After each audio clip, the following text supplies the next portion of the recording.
जैसा कि आप सबको ज्ञात है, आज बरकतुल्लाह का 51वां स्थापना दिवस है, जिसके उपलक्ष्य में यह कार्यक्रम आयोजित किया जा रहा है।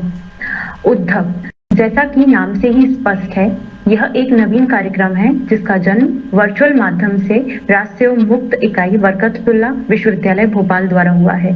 यह विविधताओं से भरा कार्यक्रम है जो विभिन्न विषयों पर राष्ट्रीय के स्वयं सेवकों का मार्गदर्शन करेगा।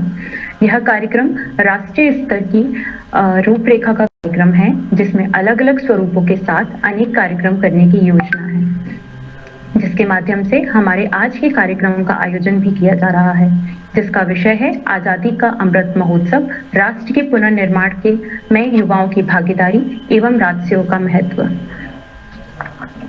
कार्यक्रम को शुभारंभ करने के लिए मैं राजसेवा की परंपरा अनुसार स्वयंसेवक राहुल तिवारी जी से अनुरोध करती हूँ कि वह माँ सरस्वती एवं प्रेरणा पुरुष, हमारे राजसेवा के प्रेरणा पुरुष स्वामी विवेकानंद जी के समक्ष दीप प्रज्वलन कर कार्यक्रम की शुरुआत करें।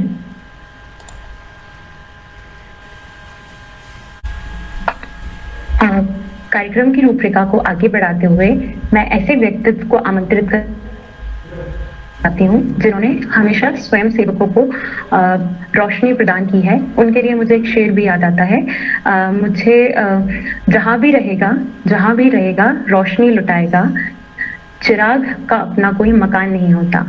इन्हीं पंक्तियों के साथ उद्बोधन के लिए मैं सादर आमंत्रित करती हूँ बरकतुल्लाह विश्वविद्यालय के मुक्त इकाई के कार्यक्रम अधिकारी एवं VTI प्रशिक्षक एवं उद्भव टीम के संरक्षण परम आदरणीय श्री राहुल सिंह परिहार सर को, कि वह आए और हम सभी का मार्गदर्शन करें। जय हिंद। मैं सादर स्वागत करता हूँ आदरणीय आज के मुख्य अतिथि हमारे मार्गदर्शक आदरणीय सुरेंद्र बिहारी गोस्वामी जी का, साथ में ही हम सबके राष्ट्रीय सेवा योजना की गतिविधियों और हम सबके मार्गदर्शक आदरणीय डॉक्टर अनंत कुमार सक्सेना जी का, पूर्व उद्योग की टीम का।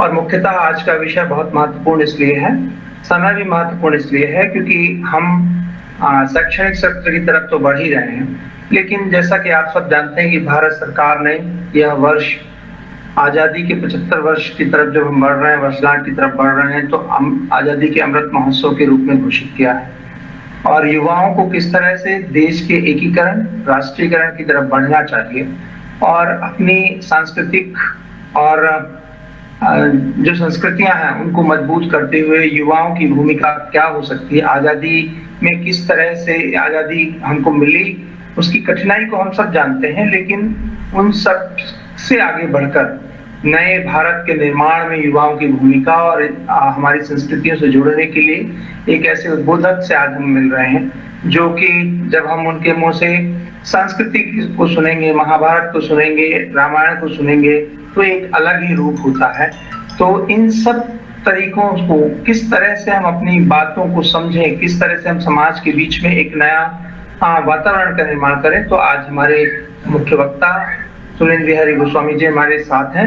मैं उनका स्वागत करता हूं और सभी फेसबुक लाइव के माध्यम से एवं अन्य माध्यमों से जुड़े हुए हमारे युवाओं का, हमारे अन्य आदरणीय जनों का भी स्वागत करता हूं और साथ में ही मंच संचालक महोदय से अनुरोध करता हूं कि वह मुख्य वक्ता महोदय को हमारे कार्यक्रम के वक्तव्य के लिए सादर आमंत्रित करें।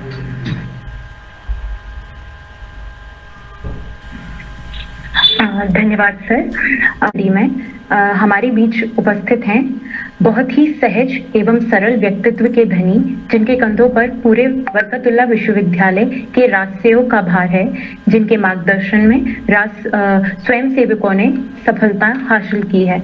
डॉक्टर अनंत कुमार सक्सेना सर, मैं उन्हें उद्बोधन के लिए आमंत्रित करती हूँ कि वह सभी स्वयं सेवकों को मार्गदर्शित करें।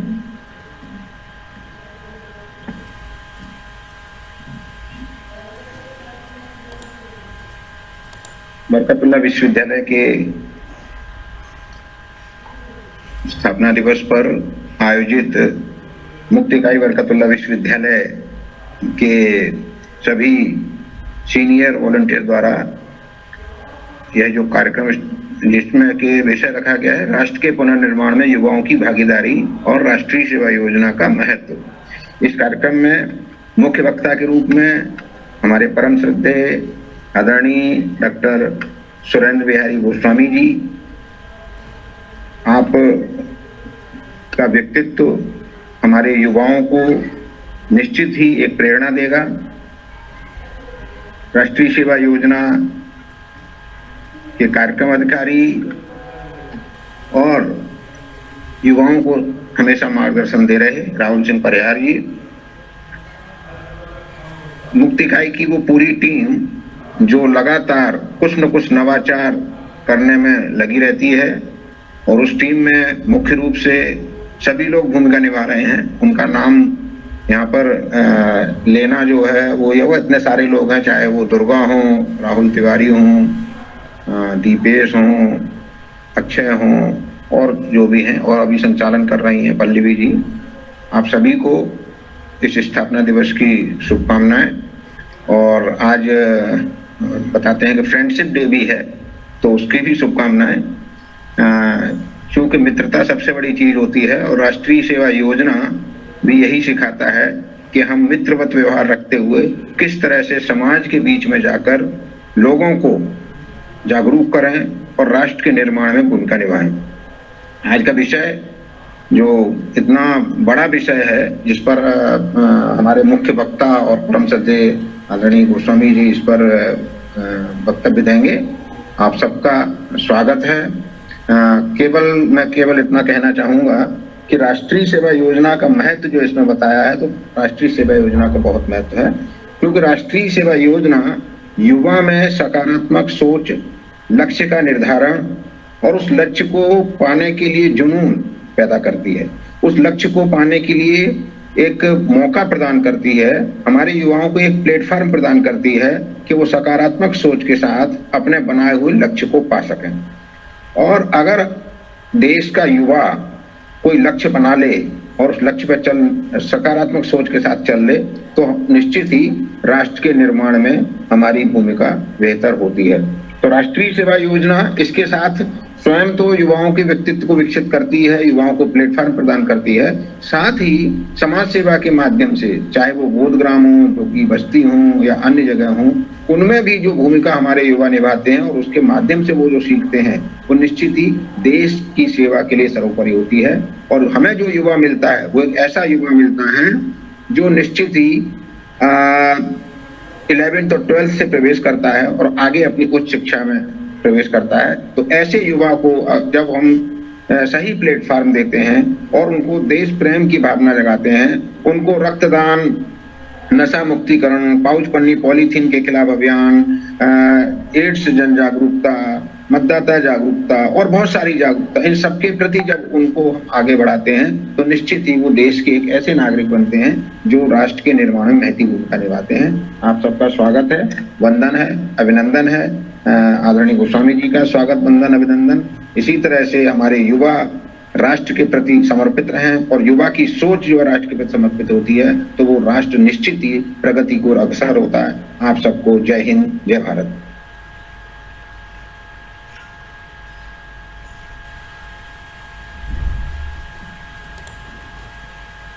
पल्लवी। धन्यवाद सर। अब मैं कार्यक्रम को आगे बढ़ाते हुए हमारी साथी स्वयं सेविका काव्या तिवारी जी को आमंत्रित करना चाहूंगी, जो आए और हमारे मुख्य वक्ता का परिचय दें। जय हिंद आप सभी को। मैं काव्या द्विवेदी उच्च शिक्षा उत्कृष्टता संस्थान की राष्ट्रीय सेवा योजना इकाई की स्वयं सेविका हूँ।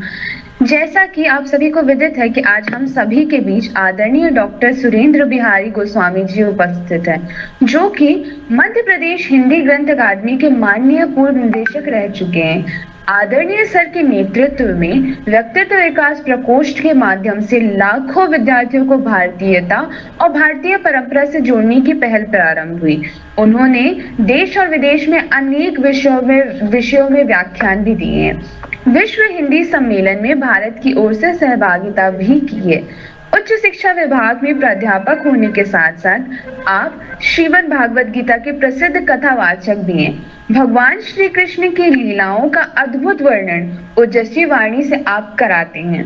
आदरणीय सर, आपका हम सहृदय स्वागत करते, वंदन करते एवं अभिनंदन करते हैं। अब मैं सभा पटल पर पुनः पल्लवी दीदी को आमंत्रित करना चाहूंगी कि वह आए और कार्यक्रम की इस बेला को आगे बढ़ाएं। धन्यवाद।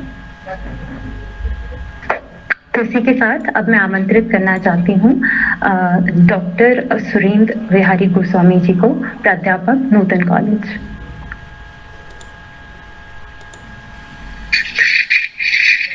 आदरणीय मंच, जिसमें बड़े कर्मठ, प्रखर और सेवाधारी व्यक्तित्व मुझे दिखाई पड़ रहे हैं। आदरणीय अनंत जी, आदरणीय मेरे अनुजवत राहुल सिंह जी और तमाम वो सारे लोग जिनकी आत्मीयता के साथ मैं यहाँ उपस्थित हूँ, मुझे बहुत अच्छा लग रहा है। मैं अपने विद्यार्थी जीवन में भी राष्ट्रीय सेवा योजना से जुड़ा रहा और इनके अनेक जमहूरी कार्यक्रमों में मैंने हिस्सा लिया। यही वो राष्ट्रीय सेवा योजना का कार्यक्रम है जिसके संचालन करते हुए मैंने राष्ट्रपति और राज्यपाल से प्रशंसा भी प्राप्त की थी अतीत के दिनों में। तो मैं बड़ा गौरवान्वित होता हूँ जब एनएसएस के किसी कार्यक्रम में बोलता हूँ। ये अलग बात है कि जो लोग एनएसएस को इस स्वरूप में नहीं समझ पाते या समझ पाने के बाद भी विस्मृत रहते हैं, उनके लिए कम से कम आज मेरी बात का महत्व है। और मैं चाहता हूं कि आज ये चिंतन जो आप लोगों ने एक अच्छे वैचारिक चिंतन के रूप में श्रृंखला प्रारंभ की है, इसकी शुरुआती प्रक्रिया हम एक नवाचार के रूप में प्रारंभ करें। देखिए, युवाओं की अलग अलग परिभाषाएं हैं, आप हमारे विचार चिंतन में आते रहती हैं, लेकिन मैं आपको एक विशिष्टता की ओर, एक विशिष्टावाद की ओर आपका ध्यान आकर्षित करना चाहता हूं। जब हम भविष्य को वर्तमान में विचरते हुए देखते हैं तो वो युवा कहलाता है। जब हम भविष्य जो है वर्तमान में विचरण करता है वो युवा होता है। और जब हम निर्माण को बुनियाद में देखते हैं और कर्मशील बनकर उस बुनियाद की सेवा करते हैं, उसमें अपना कर्मदान करते हैं, तब वो सेवा कहलाती है। तो ये युवा और सेवा दोनों महत्वपूर्ण हैं। एक निर्माण है भविष्य का, एक व्यक्तित्व है भविष्य का, एक साक्षात भविष्य वर्तमान में टहल रहा होता है। हमारे यहाँ हमारी संस्कृति में होता क्या है कि हम अधूरा ज्ञान सदैव खतरनाक होता है, तो हमें वो चकाचौंध, हमें वो चमकदार पत्थर बहुत अच्छा लगता है जो नौरंगा रंग का होता है या अलग अलग प्रकार से दुधिया लाइट की रोशनी में चमकता है, तो हम उधर आकर्षित हो जाते हैं और उसकी चमक इस कदर बढ़ जाती है कि हम अपने पास रखे हुए हीरे को नहीं देख पाते, जो वास्तव में रात में भी चमकता है, जिसमें रोशनी की आवश्यकता भी नहीं होती, वो स्वयं प्रकाशमान होता है। तो प्रत्येक वर्ग समाज की संस्कृति उसी प्रकार के हीरे की तरह है जिसकी चमक तो होती है। और अपनी संस्कृति की जितनी सेवा आप कर पाते हैं, अपनी संस्कृति को जितना आप समझ पाते हैं, अपनी संस्कृति से जितना आप जुड़ जाते हैं, उतना अपने युवत्व का प्रदर्शन करने में आपको कठिनाई नहीं होती। लेकिन जब जब आप नकल लेकर अकल लगाते रहते हैं तो आप पीछे हो जाते हैं। आप देखिए, हमारी संस्कृति में एक ब्रह्मचर्य आश्रम की परिकल्पना की गई है। 4 आश्रम भारतीय संस्कृति में वर्णित है। ब्रह्मचर्य आश्रम कहा गया है, फिर गृहस्थ आश्रम कहा गया है, फिर वानप्रस्थ आश्रम कहा गया है, फिर संन्यास आश्रम कहा गया है। ब्रह्मचर्य आश्रम को, क्योंकि हमारे साथ समस्या ये है कि हम 26 अक्षरों में इतने दीवाने हो गए, स्वतंत्रता की आंधी ऐसी अतीत में आई थी कि 26 अक्षरों में हम 52 अक्षर की हिंदी और हिंदी में व्यक्त परिकल्पनाओं को विस्तृत कर गए हैं। अब 26 अक्षर में ब्रह्मचर्य आश्रम के लिए कोई युक्तिपूर्ण विश्लेषण नहीं मिला, तो उन्होंने हमारे ब्रह्मचर्य आश्रम को जोड़ दिया है चरित्र से। ब्रह्मचर्य का मतलब समझते आ रही है, ब्रह्मचारी है कि नहीं, मतलब ये चरित्रवान है कि नहीं। चरित्रवान होना ब्रह्मचर्य की एक विशेषता हो सकती है, लेकिन ब्रह्मचर्य क्या है? ब्रह्म को जानने के लिए विचरण करना, ब्रह्म को जानने के लिए। ब्रह्म कौन है? गीता कहती है ब्रह्माक्षर शब्द हो। ब्रह्म को परिभाषित करने में गीता बड़ी सरलता का उपयोग करती है। वो अक्षर ब्रह्म बताती है। वो कहते हैं अक्षर से शब्द बनते हैं, शब्द में अर्थ होता है, अर्थ में रस होता है, रस में भाव होता है, और भाव में आनंद होता है, और आनंद ही ब्रह्म है।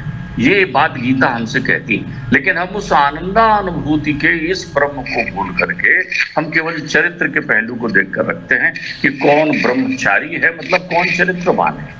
अब देखिए, इतना बड़ा विश्वविद्यालय है, आज 5 दशक से अनवरत ब्रह्म ज्ञान कराना ही तो आपके पास बैठा हुआ है, अक्षर ज्ञान कराना ही तो आपके पास बैठा हुआ है। भोपाल विश्वविद्यालय से लेकर बरकतुल्लाह विश्वविद्यालय तक आप उसमें ब्रह्म ज्ञान, लेकिन आपने रटंत स्थिति में ब्रह्म ज्ञान प्राप्त करना प्रारंभ किया।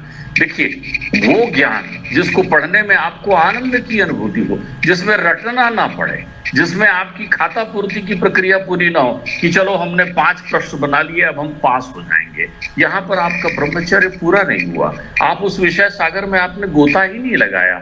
विश्वविद्यालय का अर्थ ही होता है महासागर, और भोपाल विश्वविद्यालय की परिकल्पना, बरकतुल्लाह विश्वविद्यालय की परिकल्पना एक श्रेष्ठ विद्वानों के उन समूह के साथ प्रारंभ हुई थी जिसका उद्देश्य भारतीय संस्कृति के शिक्षा क्रांति का शंखनाद करना था। न जाने कितने इसमें से पुष्प निकले, पल्लवित पुष्पित हुए, चारों तरफ चहुओर अपना प्रकाश बिखेरा, लेकिन तब भी हम अपने ब्रह्मचर्य के वास्तविक अर्थ को भूल गए। चाणक्य कहते हैं, लालियत पंचवर्षाणि 10 वर्षाणि ताड़येत प्राप्त 16 वर्षा पुत्र मित्रम आचरेत। तो आप देखिए हमारा ब्रह्मचर्य क्यों पूरा नहीं होता।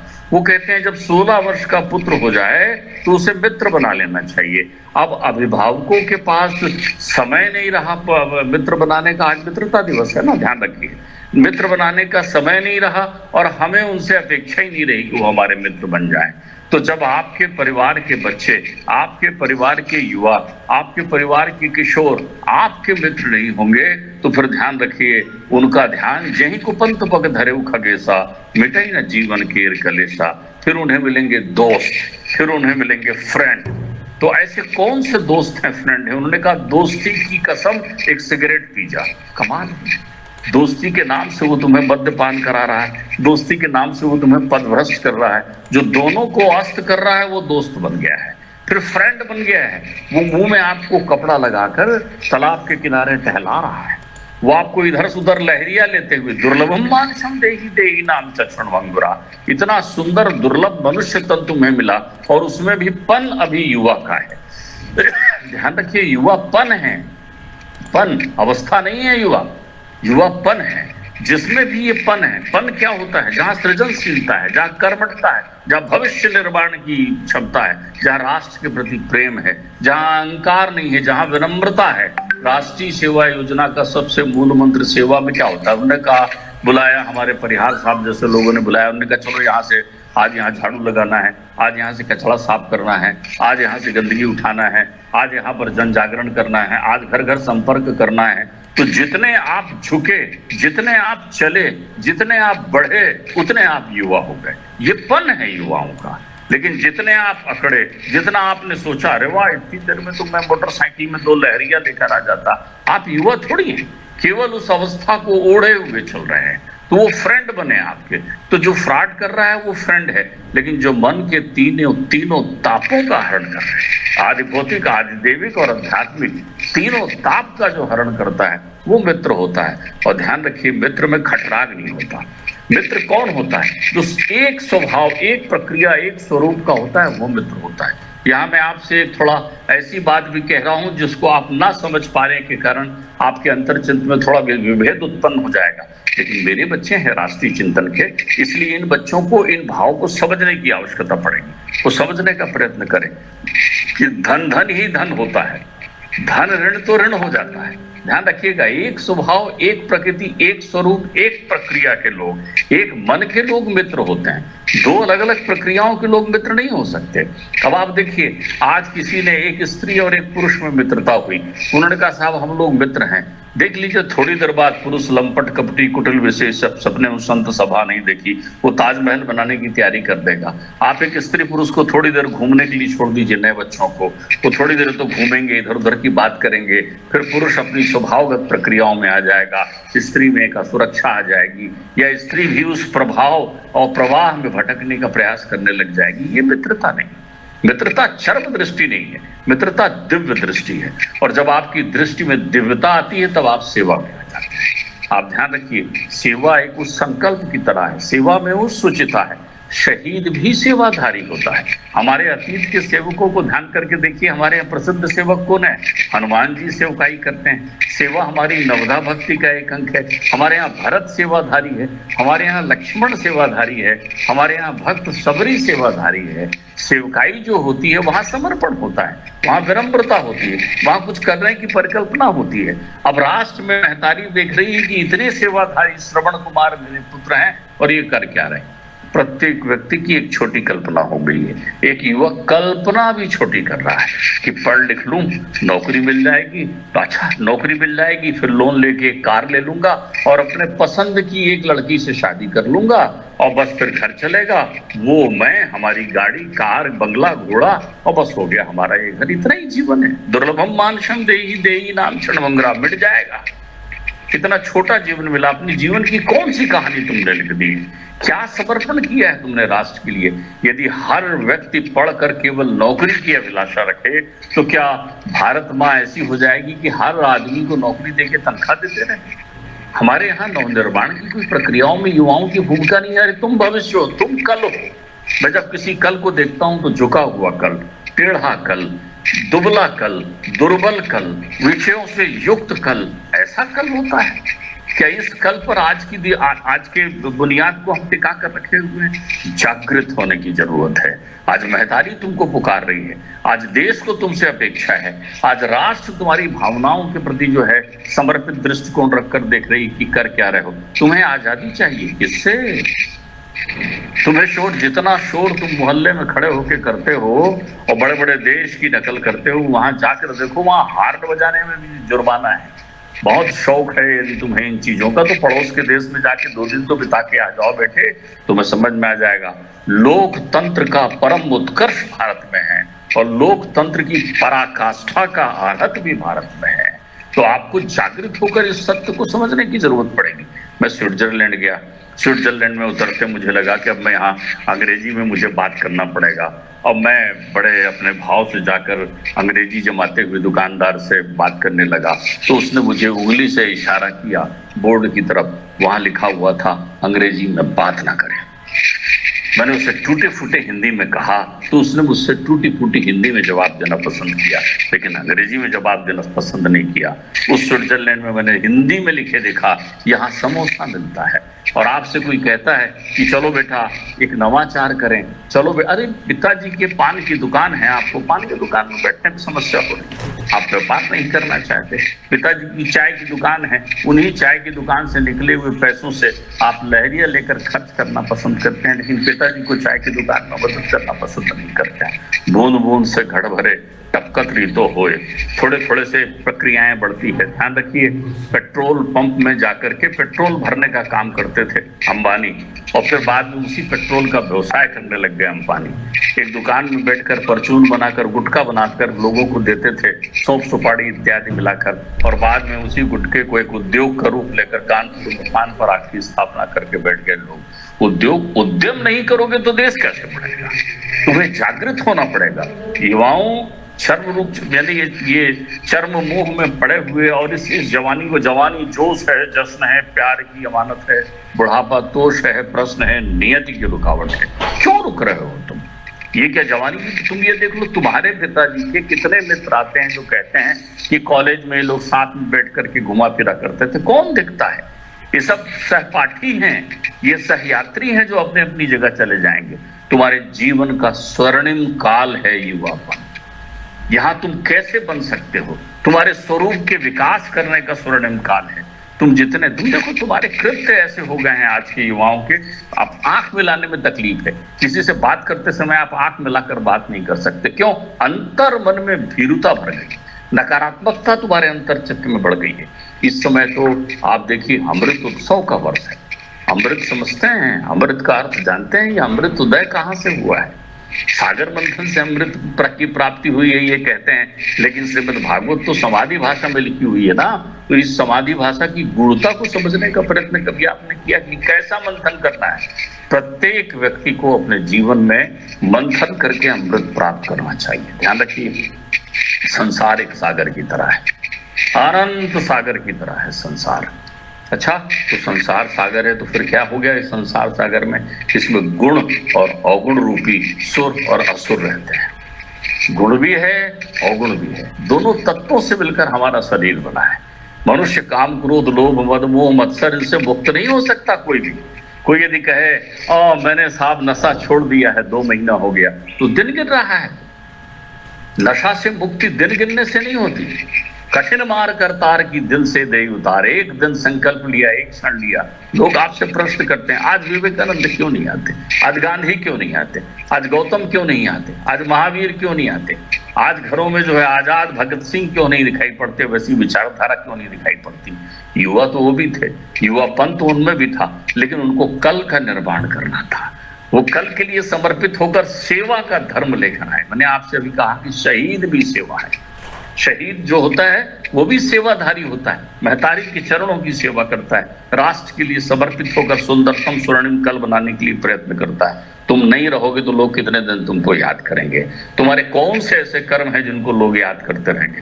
तुमने कौन सी दिशा और दशा दी? आप देखोगे एनएसएस में आपको यही तो सिखाया जाता है। बहुत सारे लोग इसको उल्टा पढ़ते हैं। गांव में गए तो वहां से लौटकर कुछ लोग ऐसा कहते हैं, अरे गांव के लोग कितने अनपढ़ हैं, इनको कितना सिखाना पड़ा, कितना बताना पड़ा, कमाल है, तुम्हारी सेवा अधूरी रह गई।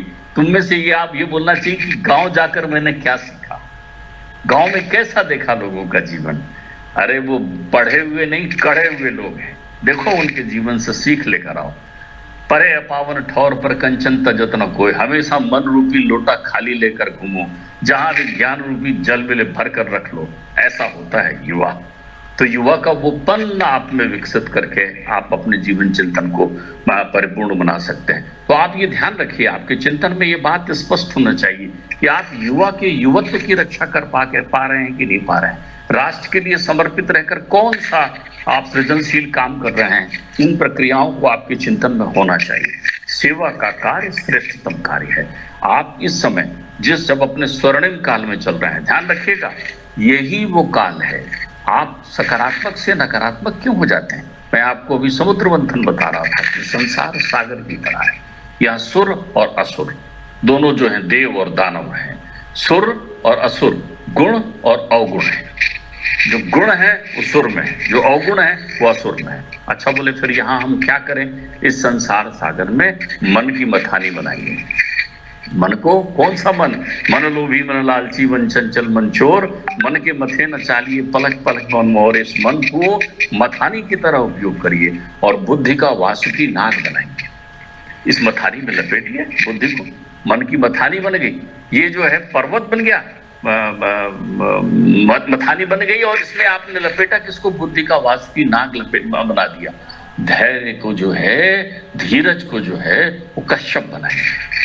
धैर्य में धारण करिए इसको और विश्वास का संबल लीजिए और फिर मथिए इसमें। विश्वास के साथ जब मथेंगे तो सबसे पहले विषय रूपी विष निकलेगा, अर्थात आत्मावलोकन करिए। दर्पण में खुद को देखिए मित्रों। दूसरों को दिखाना तो बहुत सरल है, वो ऐसा नहीं किया उनने, वहां ये होना चाहिए, वहां ये होना चाहिए, हमारा तो ये अधिकार है। अधिकार का अर्थ समझिए, जब अधिकार का अर्थ ही है कर्तव्य। आपने देखा ये हमारा अधिकार है जन्म सिद्ध, मालूम चले स्कूल कॉलेज के पंखे चल रहे हैं, लाइट चल रहा है, कहीं कोई किसी विधान का पालन नहीं कर रहे हैं, लोग थक गए। आप जैसे पढ़े लिखे लोगों को बताना पड़ता है कि बेटा मास्क लगा के बाहर घूमो, बेटा घर से बाहर मत जाओ। ये समझाना पड़ रहा है पिता बुजुर्गों को, शिक्षकों को, आपको बताना पड़ रहा है बेटा वैक्सीनेशन लगा लो। ये समझाना बताना पड़ रहा है। आप तो ये ऐसा है वो राष्ट्र की चिंता तो आप बहुत करते हैं, लेकिन चिंतन बिल्कुल नहीं करते। चिंतन इसलिए नहीं करते कि आप कर्तव्य से डरते हैं। आपको केवल अधिकार चाहिए जोर जोर से। ध्यान रखिए, अति सर्वत्र वर्जित। ये आपका अंतर्मन जिस भूख में बैठा हुआ है वो भूख है ब्रह्म ज्ञान। ब्रह्म को तो आपने परमात्मा समझ लिया ना। आप समझते हो तो यार भगवान जी की बात कर रहे हैं। आपको अपने संस्कृत पर गौर नहीं है, आपको अपनी भाषा पर गर्व नहीं है, आपको अपने विचार आप ये देखिए, आपने तो ये सन को देखते हुए बैठे हुए, आपको कभी संवत पर गौर नहीं हुआ। अभी आप ईसा पूर्व ईसा पश्चात के चिंतन में लगे हुए हैं, कभी आपको विक्रम संवत का इतिहास नहीं मालूम चला। आप अपने स्वर्णिम अतीत से परिचित हैं। सारे धरा पर सबसे श्रेष्ठतम संस्कृति जिसकी रही है वो भारत की संस्कृति रही है, वो भारतीय संस्कृति रही है। लेकिन आपसे आलोचना करवा लीजिए, आप 25 आलोचना करने बैठे हैं, इसमें आपका दोष नहीं है, वो नकारात्मकता अंदर आ गई है। नकारात्मकता अंदर क्यों आ गई है? बुभिक्षता किम न करोति पापम क्षीणानारायण स्करणा भवन्ति। आपका अंतर्मन विचार शून्य हो गया, आपने ब्रह्म को नहीं जाना, और ब्रह्म का अर्थ है स्वयं को नहीं जाना, समझा नहीं कि मेरे जीवन की उपयोगिता क्या है। जिस दिन आप खुद को समझ गए उस दिन खुदा को समझ गए। तो आपने स्वयं को जानने की कोशिश नहीं की ना, ये चमड़े को, इस हाथ पैर को, इस रंग रूप को आपने जीवन का दर्शन माना, इसलिए आप ठिठक गए, आप रुक गए, आप बढ़े नहीं। तो जब आप मंथन करेंगे तो सबसे पहले विषय रूपी विष निकलेगा, आपके विकार सामने आएंगे, आपकी कमजोरियां, आपकी नकारात्मकता, आपकी दृष्टिकोण सामने आएगा, जिसके लिए मैंने कहा था दृष्टि बदलने से सृष्टि बदलेगी। आपने हमेशा बैंड को महत्व दिया, आप बंधन को भूल गए। आपने तो बैंड को याद कर लिया, धीरे धीरे बंधन भूल गए। वो बेचारी बहन बंधन लिए हुए बैठी है, वो कच्चे धागों में पिरोकर रक्षा बंधन पर आपको याद कर रही है। परमेश्वर रसाना मनस्या प्रेरिता एतन प्रेमा प्रेमत्वम प्रविदंति मनीषरा। वो विशुद्ध प्रेम लेकर भक्ति में रच कर भाई के हितार्थ कल्याण के लिए बैठी है, लेकिन आप तो आसक्ति के पीछे बैंड लेकर घूम रहे हैं। आपने रक्षाबंधन का महत्व नहीं समझा। अगर बहन से दोस्ती हो गई होती, अगर बहन से मित्रता हो गई होती, अगर महतारी से मित्रता हो गई होती, तो आप इस अर्थ को समझ पाते, इस अनुभूति को महसूस कर पाते कि मित्रता कहाँ है। एक मित्रता देखना है तो एक पति पत्नी में देखिए। जहां आप इस भय से ग्रसित हैं कि कोई देख ना ले, कोई जान ना ले, कोई पहचान ना ले, वहां कैसे पवित्रता हो सकती है? और यही नकारात्मकता का बीजारोपण है, यही वो विष है जो सामने निकलेगा, यही वो छुपावट है जो सामने निकलेगा। तो विष पान करने का भी एक तरीका है। विष वमन कर देंगे, विष को यदि वमन करोगे बाहर तो स्प्रेड हो जाएगा, संक्रमण हो जाएगा। आपको भी हो गया कोविड-19, सामने वाले को भी हो जाएगा कोविड-19। तो उसको वमन नहीं किया जाता, और यदि उसको आप हजम कर गए, पेट में ले लिया, तो खुद मर जाओगे, आपका दहन हो जाएगा। तो बोले कहाँ? कंठ में धारण, अर्थात शिव बन जाइए। शिव का अर्थ ही होता है कल्याण, इसलिए तो वो कंठ में धारण करता है। संसार रूपी विषय में जब आपको चारों तरफ दिखें तो उनको नमस्कार करके निकलिए। आप तो, जहां मैंने कहा ना, परे अपावन ठौर पर, आप तो गुण लीजिए, सद्गुण लीजिए, सेवा लीजिए, आनंद लीजिए। आनंद कब होता है? आनंद लिया नहीं जाता, आपके पास सुख दुख होता है। मित्रता आनंद का विषय वस्तु है, सेवा आनंद की विषय वस्तु है। आनंद कब उत्पन्न होता है? जब आप किसी का दुख बांटते हैं ना, तो आनंद बन जाता है। जब आप अपना सुख किसी को बांट देते हैं ना, तब वो आनंद बन जाता है। तो सुख दुख से आनंद अलग है। जहां सुख है वहां दुख होगा, जहां दुख है वहां सुख होगा। ये तो पर्याय है, दिन के बाद रात, रात के बाद दिन का क्रम चलते रहेगा। लेकिन एक बार जीवन में सेवा आनंद आ गया ना, फिर आपको पलट कर देखने की जरूरत नहीं है। फिर आप रंग दे बसंती चोला की तरह रम जाएंगे। फिर आपके अंतर चिंतन में केवल आनंद, आनंद और परमानंद की अनुभूति होती रहेगी। तब आपकी जिंदगी एक कहानी बन जाएगी। जख्म पे जख्म फिर भी तलवारें खनकती है, कुछ करने को दिल चाहे जंजीरों से डरती है। शिकवा है जिंदगी से, जहां मर्दानगी नहीं है। अगर तुम इश्क के आबरू से बंधे रहे, खुद से खुद ही में ना रहे, तुम मिट जाओगे, हाले दिल ना कह पाओगे। फक्र नहीं, गम है कि अपनी पाक जिंदगी की दास्तां ना बना पाओगे। अपने जीवन की कहानी लिखना है सेवा। तो जब सबसे पहले विषय विष उत्पन्न होगा, निकलेगा, तो उससे दूर हो जाइए, ऐसे लोगों से दूर रहिए। क्योंकि आज के जमाने में क्या है, जहां सीता को मायको तहीं रावण की गेल, वही मिलेंगे जगह जगह। हमको किसी से ये नहीं कहना है कि भाई साहब तू शराब छोड़ दे, क्योंकि हम कहने जाएंगे वो हमारा दोस्त बन जाएगा, कहीं हम शराब पीते हुए ना निकल जाए। राष्ट्र चिंतन ये है, हम वो शराब छोड़े न छोड़े, हम तो बिना पिए हुए आगे बढ़ते रहेंगे। हमारा व्यक्तित्व उससे स्वयं आकर्षित कर देगा, अंतर स्वयं समझ में आ जाएगा। राह सत्य की बहुत निराली है मित्रों।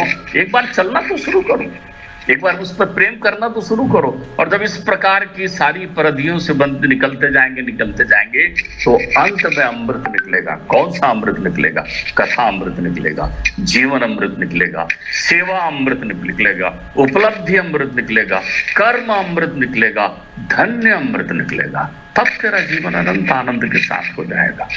वह है मैं अक्सर कहता हूं, आज से वर्षों पहले एनएसएस में अपने विद्यार्थी जीवन में मैंने ये रचना की थी, ये कविता की कुछ पंक्तियां लिखी थी, आपको सुनाकर, क्योंकि आप समय की मर्यादा है, इसको ध्यान में रखकर मैं अपनी बात विराम दे रहा हूं। मिलते रहेंगे, अनंत चलते रहेंगे, तो आप ध्यान रखिएगा, अमृत कहाँ मिलेगा, सेवा क्या है और कैसे हम इस ब्रह्म ज्ञान के स्रोत को, जिसे विश्वविद्यालय कहते हैं, उससे हम जितना चाहे उतना प्राप्त कर लें, जीवन को धन्य बना लें।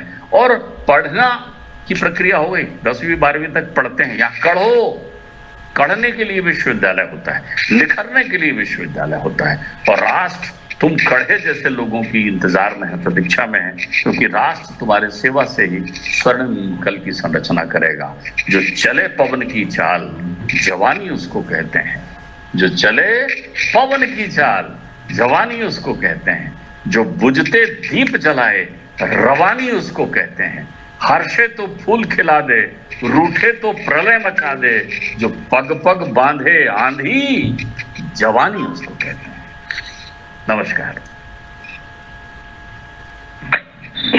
धन्यवाद सर।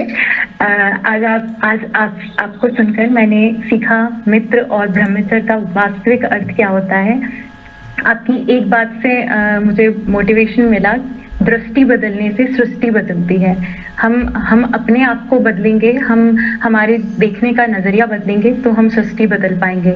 और एक बात आपने कही कि राष्ट्र के प्रति हमें सिर्फ चिंता नहीं करनी है, सबकी चिंतन भी करना है और अपने कर्तव्यों का पालन भी करना है। आपके मार्गदर्शन पे चलने की मैं पूरी कोशिश करूंगी और हमारे स्वयं सेवक भी कोशिश करेंगे। आपका शुक्रिया सर। कार्यक्रम को आगे बढ़ाते हुए मैं आभार प्रदर्शन के लिए को आमंत्रित करना चाहती हूँ। जय हिंद आप सभी को। मैं अक्षय तिवारी, बरकतुल्लाह विश्वविद्यालय मुक्त इकाई राष्ट्रीय सेवा योजना प्रकोष्ठ का एक स्वयंसेवक।